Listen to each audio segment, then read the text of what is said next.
Bien, vous êtes bien installés? Ça va? Je voudrais souhaiter la bienvenue à nos invités. Ils ne sont pas là pour la première fois, il me semble. Ah, première fois, d'accord. Ah, bah, vous, en tout cas, vous ressemblez à quelqu'un qui est déjà venu. Donc, ok, parfait. Bon, bah, écoutez, soyez les bienvenus hein, avec nous ici ce matin dans notre église ici à Cahors. La semaine dernière, on n'était pas nombreux, mais j'ai prêché sur un thème bien particulier. Est-ce que vous vous souvenez du thème sur lequel j'ai prêché la semaine dernière? La culpabilité. Hein? Je ne vais pas revenir sur la culpabilité ce matin, mais vous pourrez toujours retrouver le message sur le site de l'église ou sur le canal de YouTube de l'église, Église baptiste de Cahors. Une petite question. Quand quelqu'un vous fait du tort, du mal, ou en tout cas envie d'en faire, quelle est votre première, ou quelle pourrait être votre première réaction?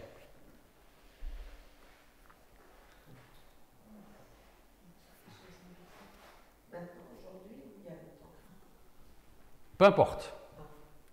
Peut-être que quelqu'un, à un moment donné, vous avez fait du mal ou a tenté de vous en faire. Quelle a été votre première réaction? Ou quelle pourrait être même votre première réaction? Alors, d'être en colère également. Essayer de comprendre. Ça, c'est parce qu'il y a côté homme et côté femme. Hein. En colère et l'autre côté, essayer de comprendre. Pardon, Nina? Je suis très masculine dans ce cas. Ah, très masculine. D'accord. Donc, on pourrait faire pareil. Ok. Alors. Moi, j'ai mon cœur qui se serre. Le cœur qui se serre. D'accord. Alors, il se serre par tristesse ou par colère? Ou les deux? Ou c'est un mélange qu'on ne peut pas dissocier vraiment l'un de l'autre? Par tristesse. D'accord. Je vous pose cette question parce que je vous invite à ouvrir vos Bibles en 1 Samuel chapitre 2. 1 Samuel chapitre 2.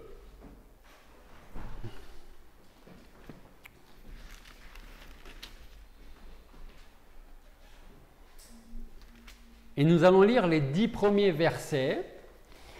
Mais ce qu'on va faire aussi, c'est que de temps en temps, on va aller pour voir le contexte dans 1 Samuel chapitre 1. Okay? Donc, on va être surtout dans le chapitre 2. Et de temps en temps, on va aller chercher quelques versets dans le chapitre 1. C'est tout simplement pour que vous puissiez avoir l'ensemble du contexte. Donc, 1 Samuel chapitre 2, versets 1 à 10. Alors Anne pria et dit: mon cœur s'est réjoui en l'Éternel, ma force a été relevée par l'Éternel. Ma bouche s'est ouverte contre mes ennemis, car je me suis réjoui de ton salut. Nul n'est saint comme l'Éternel, car il n'en est point d'autre que toi, et il n'y a point de rocher comme notre Dieu. Ne proférez pas tant de paroles hautaines que des paroles arrogantes, ne sortent pas de votre bouche. Car l'Éternel est le Dieu fort qui sait toutes choses, et c'est par lui que toutes les actions sont pesées. L'arc des puissants est brisé, et ceux qui chancelaient ont été saints de force. Ceux qui étaient rassasiés se louent pour du pain, et les affamés ont cessé de l'être. La stérile même en a enfanté 7, et celle qui avait beaucoup de fils est dans la langueur. L'Éternel fait mourir et fait vivre, il fait descendre au sépulcre et il en fait remonter. L'Éternel appauvrit et l'Éternel enrichit. Il abaisse et il élève. Il relève le pauvre de la poussière. Il tire l'indigent du fumier pour les faire asseoir avec les princes. Et il leur donne en héritage un trône de gloire. Car les colonnes de la terre sont à l'Éternel. Il a posé le monde sur elles. Il gardera les pieds de ses bien-aimés, mais les méchants périront dans les ténèbres, car l'homme ne prévaudra point par sa force. Les adversaires de l'Éternel seront brisés, des cieux il tonnera sur eux. L'Éternel jugera les extrémités de la terre, il donnera la force à son roi, et il élèvera la corne de son roi. Prions. Père Céleste, nous voulons te remercier parce que tu nous donnes la possibilité une fois de plus ce matin, dans ta grâce, d'être dans ta maison, dans ta présence, de pouvoir tenir ta parole entre les mains, de pouvoir la lire. Aide-nous à l'entendre, à la retenir, à la mettre en pratique. Et Seigneur, qu'à travers cette prédication ce matin, tu parles dans nos cœurs pour que nous puissions à savoir vers qui il faut regarder, ce qu'il faut faire, ce qu'il faut dire en premier temps. Merci Seigneur pour chaque personne ici présente et je te prie pour que chacun puisse être touché par ta parole, Seigneur. Et c'est en ton nom que nous te prions. Amen. Alors vous êtes certainement beaucoup à connaître l'histoire d'Anne et de son mari Elkana. Est-ce que vous connaissez un petit peu l'histoire d'Anne et Elkana? Alors, qui connaît l'histoire d'Anne et Elkana? Un petit peu. Ok, donc quelques personnes.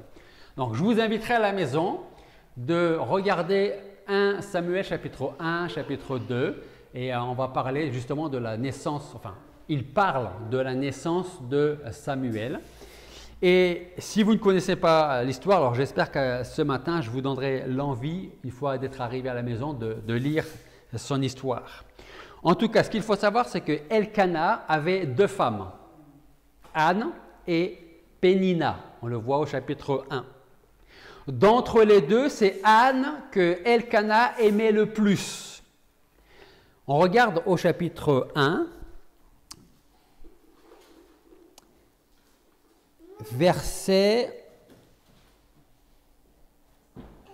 4 et 5. 1 Samuel chapitre 1, versets 4 et 5, nous lisons « Et le jour qu'Elkana sacrifiait, il donnait des portions à Pénina, sa femme, et à tous les fils et filles qu'il avait d'elle. » Verset 5. « Mais il donnait à Anne une portion double, car il aimait Anne, mais l'Éternel l'avait rendue stérile. » Donc, 2 femmes, un homme. Une est plus aimée que l'autre. Et c'est celle qui est le moins aimée qui, dans un premier temps, va donner des enfants, des fils et des filles à Elkana.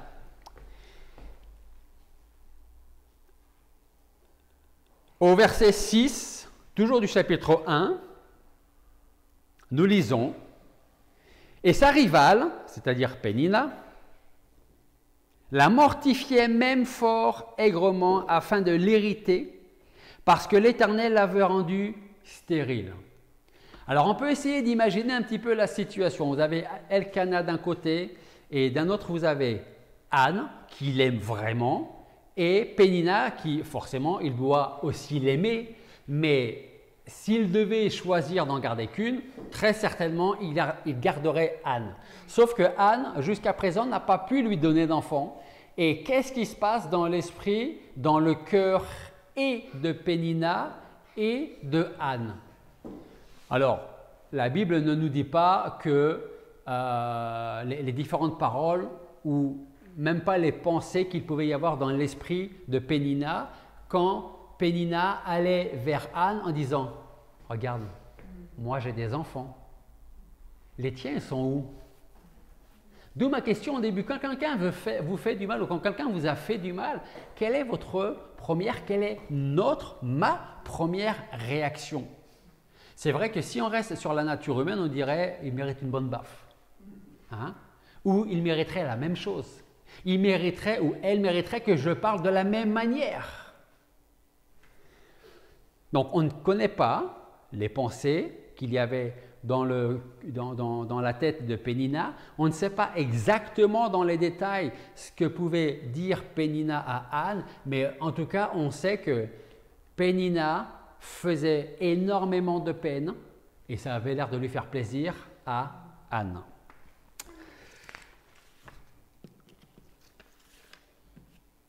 Et ce qui est intéressant aussi, comme quoi Pénina était très intelligente, malheureusement. C'est souvent les gens tordus sont souvent des gens intelligents.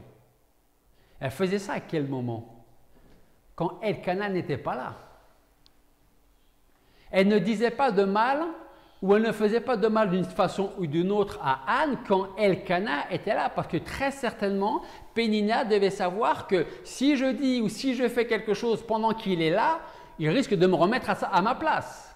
Donc, elle attendait que Elkana soit parti dans un coin ou dans un autre pour pouvoir s'en prendre à Anne. D'ailleurs, on le voit au verset 7, à chaque fois qu'elles se retrouvaient seules toutes les deux, Anne pleurait et ne mangeait plus. On lit au verset 7 du chapitre 1. « Et Elkana faisait ainsi tous les ans, donc il allait offrir des sacrifices. Chaque fois qu'Anne montait à la maison de l'Éternel, Pénina l'offensait de la même manière et Anne pleurait et ne mangeait plus. Mais vous savez ce qui est le plus remarquable chez Anne? D'où ma question, qu'est-ce qu'on fait quand quelqu'un nous cherche à nous faire du mal ou quand quelqu'un nous a fait du mal? Qu'est-ce qui est remarquable chez Anne? Elle va faire quelque chose que peut-être nous n'aurions pas fait dans un premier temps.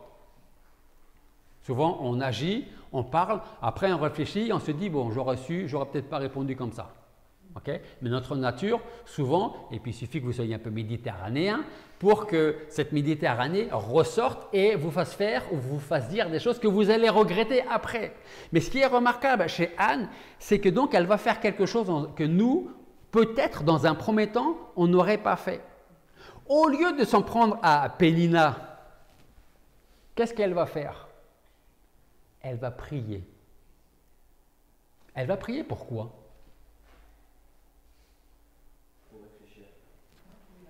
Ou pour réfléchir, ou pour retrouver la paix.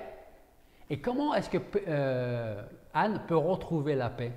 Elle va effectivement s'adresser d'abord à Dieu. Est-ce qu'elle va dire, Dieu, tu sais toutes les paroles que Pénina m'adresse, des paroles mauvaises, méchantes, interviens, ferme-lui la bouche, je ne sais pas, rends-la muette, ou alors fais en sorte qu'elle puisse être plus agréable avec moi. Non, qu'est-ce qu'elle va faire? Elle va se tourner vers Dieu et elle va demander à Dieu quoi? Un enfant. Un enfant.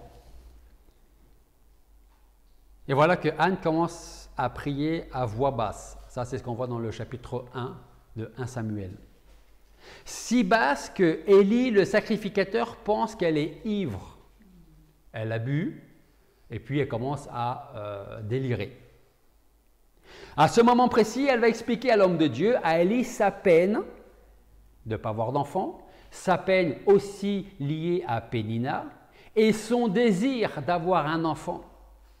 Puis Élie, au chapitre 1, lui dit d'aller en paix parce que Dieu va lui accorder sa demande. Et qu'est-ce que nous lisons au verset 18, chapitre 1? 1 Samuel 1, verset 18. Alors, on va lire dans le contexte le verset 17.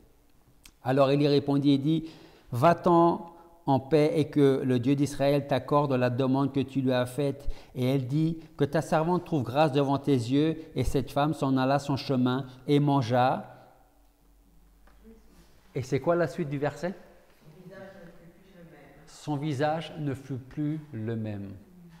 Et ce n'est pas le Seigneur qui nous dit de prier pour nos ennemis.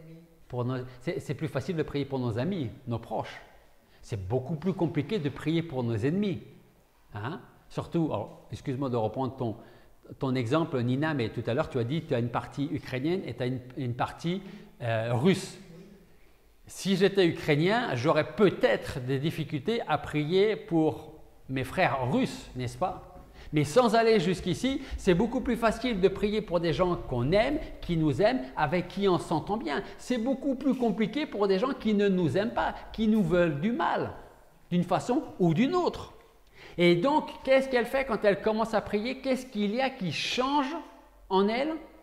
Eh bien, la fin du verset 18 nous dit « Son visage ne fut plus le même. » Pourquoi? Parce qu'elle ne va pas chercher à se venger. Elle ne va pas chercher à faire du mal à Pénina. Elle ne demande même pas à Dieu de punir d'une façon ou d'une autre Pénina. Combien de fois on pourrait se dire, Seigneur, fais quelque chose, montre-lui bien que c'est toi qui es le Dieu souverain, mets-lui un coup sur la tête. Hein? Je peux oser vous poser une question? Qui n'a jamais demandé ça à Dieu? De faire comprendre à la personne, Seigneur, mets-lui une tape derrière la tête pour lui faire... Alors c'est bien que si on ne l'a pas fait, mais on peut très facilement être tenté à demander au Seigneur d'intervenir d'une façon ou d'une autre, mais quand on prend l'exemple de Anne, elle prie, alors, entre guillemets, égoïstement, dans le sens où elle va prier pour que Dieu lui donne un enfant. Okay? Mais elle se tourne vers Dieu. Et le fait qu'elle se tourne vers Dieu, son visage n'est tout simplement plus le même, surtout quand Élie lui dit ben, Dieu va t'accorder ce que tu lui demandes. Est-ce que quand Dieu nous accorde ce que nous demandons, et des fois, est-ce que Dieu nous accorde ce que nous n'avons même pas demandé ni même espéré, est-ce que notre visage change? Est-ce que nous sommes reconnaissants à Dieu qu'il réponde à nos prières? J'espère que oui.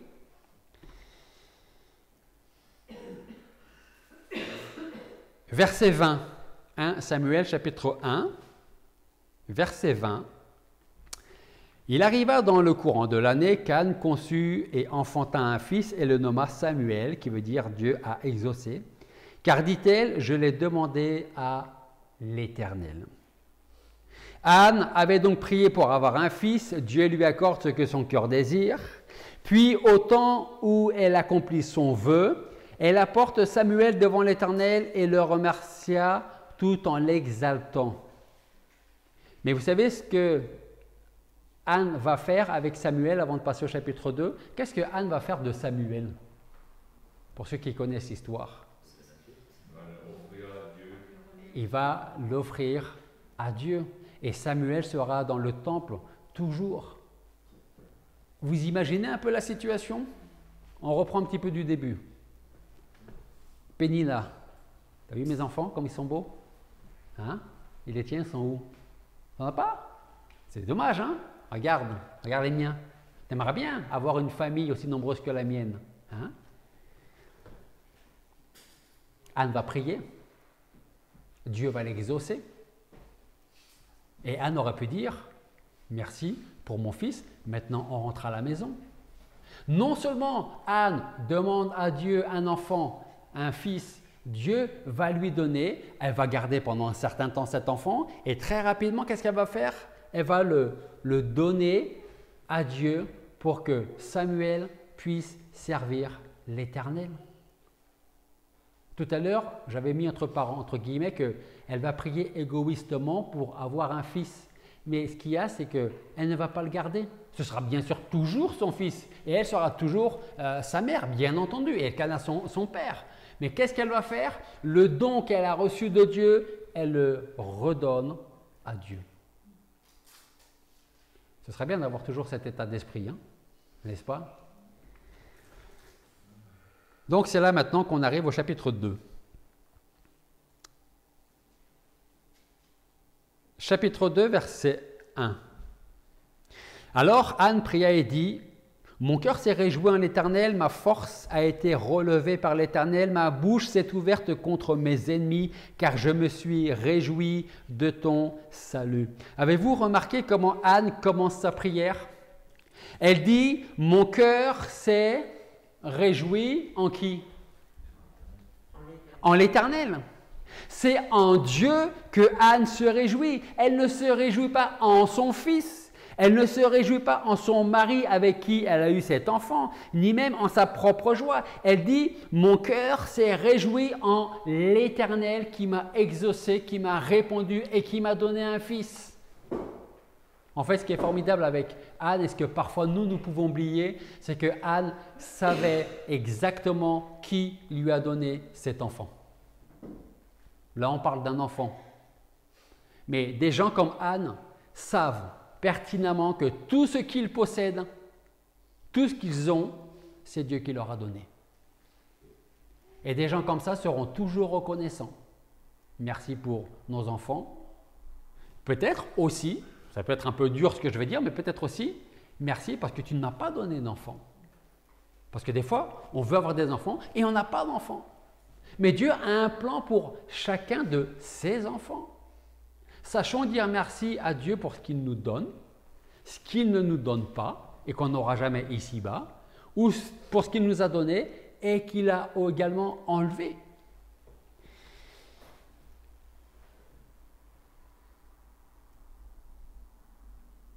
Donc, elle dit, mon cœur s'est réjoui en l'Éternel. Elle savait, elle connaissait ce passage de Jacques qui nous dit que Toute grâce excellente, tout don parfait viennent d'en haut et descendent du Père des Lumières chez qui il n'y a aucun changement ni ombre de lumière. Mais je dois aussi vous dire que c'est par Jésus-Christ que Dieu nous donne toutes ses grâces et ses bénédictions. Puis Anne continue et elle dit « Ma force a été relevée par l'Éternel ». Où cherchons-nous des forces quand nous sommes faibles, quand nous sommes fatigués, fatigués d'avancer, fatigués de la vie, fatigués par des événements, des choses qu'on n'a pas envie de vivre. On est à un moment donné, on est fatigué quand on n'est pas épuisé. Où est-ce qu'on recherche de la force? Où est-ce qu'on cherche le secours? Anne dit « Ma force a été relevée par l'Éternel ». Souvenez-vous de son état émotionnel quelque temps plus tôt. Elle, donc l'âme pleine d'amertume, pria l'Éternel en répandant beaucoup de larmes. « Ne prends pas ta servante pour une femme méprisable, dit-elle à Élie, car c'est dans l'excès de ma douleur et de mon affliction que j'ai parlé jusqu'à présent. » Et voici qu'à présent, au chapitre 2, nous pouvons l'entendre dire « Ma force a été relevée par l'Éternel ». Donc dans le chapitre 1, on voit une certaine Anne en bas de la vague, tout en bas. Et au chapitre 2, on la voit au-dessus de tout le monde, y compris de Pénina. Le changement de condition que Anne a connu et la force de concevoir venaient de la puissance et de la grâce de Dieu. En ce qui nous concerne, c'est exactement la même chose. Notre condition physique, mentale ou encore spirituelle viennent de Dieu. Mais aussi nos enfants viennent de Dieu. Et vous savez comment on peut le remarquer? C'est quand on dit, il y a deux façons de dire que nous avons des enfants. Deux façons. La première façon, c'est de dire, nous avons fait un enfant. Première façon de dire. Et puis il y a l'autre côté que je préfère, qui est de dire, Dieu nous a donné un enfant. Ce qui n'est pas tout à fait la même chose. On est d'accord, vous avez conçu un enfant, mais par la grâce de qui? De Dieu. Si ce n'était pas volonté de Dieu, vous n'aurez rien conçu du tout. Donc, Dieu nous accorde, dans le contexte de la fête des mères, aujourd'hui, donc bonne fête à toutes les mamans ou les futures mamans, c'est Dieu qui accorde, qui donne les enfants.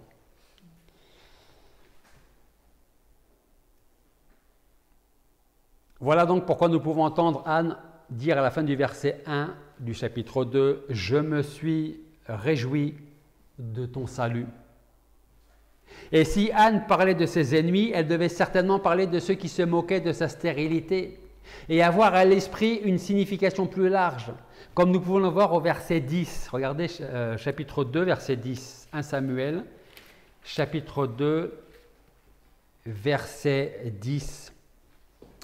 Les adversaires de l'Éternel seront brisés. Des cieux, il tonnera sur eux. L'Éternel jugera les extrémités de la terre. Il donnera la force à son roi et il élèvera la corne de son oint. Et ce qui est formidable là, c'est que Anne parle pour un avenir très proche en ce qui la concerne, ses ennemis, peut-être Pénina qui se moquait d'elle, mais aussi elle va parler d'une chose qui va arriver un peu plus tard, bien plus tard. Il donnera la force à son roi et il élèvera la corne de son oint. Est-ce que vous savez de quel roi Anne parle sans même le savoir ici? Elle parle du roi des rois, de Jésus-Christ notre Seigneur et Sauveur. C'est par Jésus que nous avons la victoire sur le péché, sur Satan, sur la mort, sur l'enfer et sur la tombe.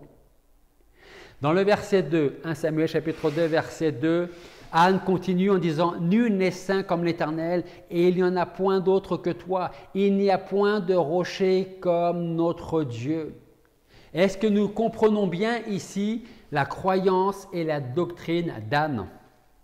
Elle dit « Nul n'est saint comme l'Éternel. » Nous voyons à travers les paroles d'Anne qu'elle a reçu un véritable enseignement. Un enseignement qui comprend que la sainteté de Dieu est son attribut principal. Il n'y a pas un autre saint comme toi. Elle sait très bien que cette sainteté est essentielle, fondamentale, parfaite et immuable, comme personne d'autre ne l'est. Notre Dieu est saint. Et puis elle continue en disant, il n'y en a pas deux comme toi. Personne n'est comme toi, Éternel, saint, droit et juste. Il n'y a pas de rocher comme notre Dieu. Ce matin, on parlait des types de Jésus-Christ. David est un type de Jésus-Christ. Aaron, Moïse, David, peut-être que je l'ai dit, et il y en a d'autres comme ça qui sont des types, des images, comme Jean-Baptiste aussi, des types, des images de Jésus-Christ. Mais là, on parle de personnes, mais on peut aussi parler de choses qui peuvent être des images de Jésus-Christ. Anne nous en parle. Il n'y a pas de rocher comme notre Dieu. Vous savez comment on appelle aussi Jésus-Christ? Le rocher. Le rocher. Pour s'abriter, pour se cacher, pour soutenir tous ceux qui viennent à lui. En 1 Corinthiens chapitre 10 verset 4, nous lisons, surtout la fin du verset, 1 Corinthiens 10, 4, « Et ils ont bu du même breuvage spirituel », il parle d'Israël dans le désert, « ils ont bu du même breuvage spirituel car ils buvaient de l'eau du rocher spirituel qui les suivait dans le désert. Et ce rocher était Christ. » Combien aimeraient avoir aujourd'hui un sûr refuge sur lequel ils puissent s'appuyer? Se reposer en paix, sans crainte du lendemain. Est-ce que vous faites partie encore de ces gens qui cherchent mais ne trouvent pas un sûr refuge? Si c'est le cas, alors laissez-moi vous dire que Jésus-Christ ne vous mettra pas dehors si vous venez à lui. Et mon rocher, le rocher d'Anne, peut également être votre rocher. Verset 3, 1 Samuel 2, verset 3. Ne proférez pas tant de paroles hautaines que des paroles arrogantes ne sortent pas de votre bouche, car l'Éternel est le Dieu fort qui sait toutes choses, et c'est par lui que les actions sont pesées. Anne dit, ne proférez pas tant de paroles hautaines. Avons-nous le droit de nous plaindre de ce que nous n'avons pas, ou de nous enorgueillir des bénédictions que nous avons reçues? On ne peut pas. Si on a reçu des bénédictions, ce n'est pas parce qu'on les méritait. C'est parce que la bonté de Dieu a bien voulu nous les donner, nous les accorder. C'est ce que dit Jean en Jean 3, 27. Jean 3, 27, Jean répondit, « Personne ne peut rien s'attribuer si cela ne lui a été donné du ciel. » 1 Corinthiens 4, 7. Qu'est-ce qui te distingue des autres? Tout ce que tu as, est-ce que tu ne l'as pas reçu? Donc si tout ce que tu as, tu l'as reçu, pourquoi tu t'en glorifies comme si tu ne l'avais pas reçu? Autrement dit, tout ce que j'ai, c'est grâce à moi. Anne aurait pu dire, c'est grâce à moi, et forcément à mon mari, que nous avons eu un enfant. Mais non. Anne sait d'où viennent toutes ces bénédictions sans exception de Dieu. Versets 4 et 5. L'arc des puissants est brisé et ceux qui chancelaient ont été saints de force. Ceux qui étaient rassasiés se louent pour du pain et les affamés ont cessé de l'être. La stérile même en a enfanté 7 et celle qui avait beaucoup de fils est dans la langueur. Ce qui était très, très intéressant avec les paroles d'Anne ici, c'est que nous pouvons comprendre comment Dieu exalte les humbles et résiste aux orgueilleux. L'arc des puissants est brisé et ceux qui chancelaient ont été saints de force. Qu'est-ce que ça veut dire? Ça veut dire que les puissants qui se confient dans leur force, dans leur intelligence, dans leur sagesse, dans leur capacité, leur intelligence, seront un jour au pied du mur. Leur intelligence ne pourra plus rien faire pour eux. Leur connaissance non plus. Leur sagesse ne fera rien de plus. Leur force ne fera rien de plus. Par contre, ceux qui se confient en Dieu dans et pour leur faiblesse vont ressembler à des aigles qui s'élèvent toujours plus haut, qui ne se fatiguent jamais. Leurs forces seront renouvelées, Ésaïe nous dit. En Jérémie chapitre 9, versets 23 et 24, nous lisons, Jérémie 9, versets 23 et 24. Ainsi a dit l'Éternel, que le sage ne se glorifie pas de sa sagesse, que le fort ne se glorifie pas de sa force, que le riche ne se glorifie pas de sa richesse, mais que celui qui se glorifie de ce qu'il a de l'intelligence et qu'il me connaît, et qu'il sait que je suis l'Éternel qui exerce la miséricorde, le droit et la justice sur la terre. Car c'est en ces choses que je prends plaisir, dit l'Éternel. L'Éternel ne nous demande pas d'être bêtes et disciplinés. Il dit, je vous ai donné une intelligence, je vous ai donné une sagesse. Ne vous glorifiez pas comme si je ne vous avais rien donné. C'est moi qui vous donne vos capacités, votre intelligence, votre sagesse, votre discernement. Parce que si je ne vous le donne pas, je ne sais pas si c'est les termes que Dieu aura utilisés, mais il aurait pu dire, c'est comme si vous étiez des poissons rouges dans un bocal qui tourne en rond. Exactement la même chose. Les hommes vivent et meurent, réussissent ou échouent, peuvent connaître la richesse ou peuvent connaître la pauvreté, peuvent régner ou servir, mais toujours par la volonté de Dieu. Mais il y a aussi une autre chose que nous croyons, c'est que Dieu ne sauvera jamais un pécheur et ne se révélera jamais à Christ, à son cœur, avant d'avoir dépouillé le pécheur d'une certaine satisfaction de soi-même. Qu'est-ce que ça veut dire? Pécheur, je ne sais pas. Imparfait, oui, parce que personne n'est parfait. Donc moi, je vais me satisfaire de ça. Tant qu'il y a cette forme de satisfaction, Dieu ne vous pardonnera et ne vous sauvera jamais. Qu'est-ce qu'il est obligé de faire? Et je dis bien, qu'est-ce qu'il est, lui, obligé de faire à travers le travail du Saint-Esprit? Ok, je vais enlever son orgueil à ce pécheur qui ne comprend rien du tout. Je vais lui enlever ce qu'il appelle son intelligence et je vais lui montrer qu'une fois qu'il est dépouillé, que je vais avoir ouvert ses yeux, alors il pourra comprendre qu'il n'y a que moi, le Dieu éternel, qui peut sauver. Mais tant qu'il a dans son esprit son intelligence, sa sagesse, son autosatisfaction, il ne viendra jamais à moi. Puis d'ailleurs, Paul nous dit en Romains que la nature humaine ne veut pas de Dieu. Elle est inimitié. Ça veut dire que c'est pire que si c'était ennemi. Ça veut dire qu'il n'y a aucune réconciliation possible dans l'inimitié. Verset 8.